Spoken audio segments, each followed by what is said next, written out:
فکشفنا بہ من ضر، اور جس تکلیف میں ہم نے اسے مبتلا کیا تھا اس سے عافیت عطا کر دی. وآتیناہ اہلہ ومثلہم معہم، اور جس طرح انہیں پہلے اللہ تعالیٰ نے اہل و عیال اور مال و دولت اور صحت اور عافیت عطا کی تھی، وہ سب چیزیں اللہ تعالیٰ نے لوٹا دی، بلکہ اور بھی زیادہ عطا کی. اور دنیا کی نعمتوں کے ساتھ اس صبر پر آخرت کے بڑے اجر و ثواب کا بھی وعدہ کیا. اللہ تعالیٰ نے ایک دوسرے مقام پر ایوب علیہ السلام کے صبر کی تعریف کی ہے. انا وجدناہ صابرا نعم العبد انہ اواب، بے شک ہم نے اسے صابر پایا. اللہ نے گواہی دے دی کہ وہ صبر کرنے والے تھے. ہم صبر بھی کرتے تو بعض اوقات ایسی تکلیف میں ہوتے ہیں کہ سوچتے ہیں پتہ نہیں یہ بھی صبر ہے یا نہیں، یعنی ہمارا صبر بھی صبر ہے یا نہیں، اس میں بھی ڈاؤٹ ہو جاتا ہے. تو اللہ سبحانہ وتعالیٰ نے ان کے صبر کو مان لیا کہ صابر ہیں. نعم العبد، کتنا اچھا بندہ. تو اس سے پتا چلتا ہے کہ صبر کرنے والا، غم سے گزرنے والا جب صبر کرتا ہے تو اللہ تعالیٰ کا محبوب بن جاتا ہے. اور ساتھ ہی یقیناً وہ بہت رجوع کرنے والا تھا. یعنی اس کا یہ مطلب نہیں کہ پہلی دفعہ وہ دعا کر رہے تھے یا پہلی دفعہ وہ رب کی طرف انہوں نے رغبت کی تھی اتنے سال کی بیماری گزار کر، اور پہلے انہوں نے کبھی نہیں پکارا تھا. انہ اواب، وہ بہت زیادہ رجوع کرنے والے تھے رب کی طرف، بہت زیادہ اپنے رب کو پکارنے والے تھے. پھر فرمایا رحمتا من عندنا، انہوں نے ارحم الراحمین کہا تو یہاں پر اللہ تعالیٰ نے ان کو اپنی رحمت سے نوازا. رحمتا من عندنا، اپنے پاس سے رحمت عطا کی. اور یہ رحمت کیا تھی؟ اول شدید بیماری اور تکلیف اور آزمائش کے ساتھ ان پر رحم کیا، پھر انہیں صبر کی توفیق دے کر ان پر رحم کیا، پھر دعا قبول کر کے ان پر رحم کیا، پھر دعا قبول کرنے کے بعد صحت کے ساتھ اور مال و دولت وغیرہ لوٹایا اس کے ساتھ. تو یہ سب کچھ اللہ تعالیٰ کی عظیم رحمت تھی، رحمتا من عندنا. اور پھر آپ دیکھیں کہ اس رحمت کا ایک ظاہری مینیفیسٹیشن کیا تھا.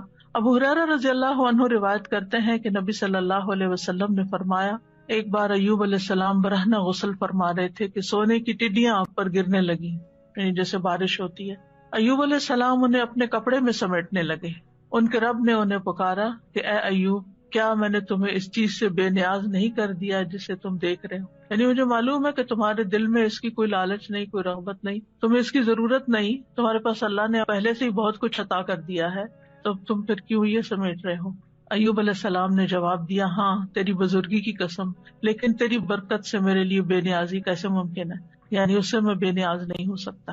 تو بندہ مومن جو ہے وہ اللہ سبحانہ تعالیٰ سے دعا بھی کرتا ہے اور استغنا بھی برتتا ہے، دل میں لالچ بھی نہیں رکھتا.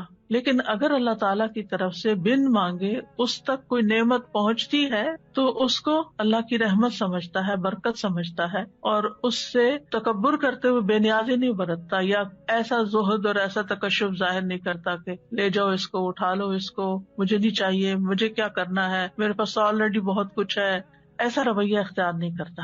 یہ بھی شکر گزاری کا ہی ایک انداز ہوتا ہے. اور ان کے دل میں یعنی ایک طرح سے یہ شکر گزاری تھی کہ یہ اللہ کی طرف سے آ رہا ہے، کیونکہ ظاہر ہے کوئی انسان تو نظر نہیں آ رہا تھا جو ان پہ سونا برسا رہا ہو، اللہ سبحانہ تعالیٰ کی طرف سے ہی آ رہا تھا، اور ان کے وہم و گمان میں بھی نہیں تھا.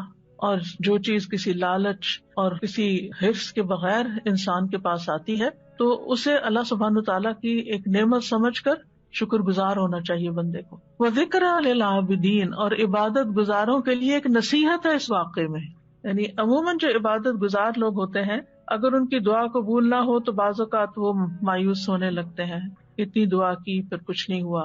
یا پھر یہ کہ بعض اوقات عبادت کی وجہ سے شیطان دل میں ایک عجیب سا خیال ڈال دیتا ہے کہ تم تو بہت نیک ہو اور تمہارا دنیا سے کیا تعلق، اور انسان صرف دنیا کو کرٹیسائز ہی کرتا رہے اور دنیا کو برا بھلا ہی کہتا رہے. تو ایسا نہیں ہے، یعنی عبادت اور اللہ کی نعمت دونوں جمع بھی ہو سکتی ہیں، جیسے ایوب علیہ السلام پر جمع ہوئی تھی کہ وہ عبادت گزار تھے، اواب تھے، بہت زیادہ اپنے رب کو پکارتے تھے، اس کی طرف رجوع کرتے تھے. اور اواب جو ہوتا ہے صرف دعا نہیں کرتا بلکہ نماز اور دیگر نیک اعمال کے ساتھ اپنے رب کی طرف رجوع کرتا ہے.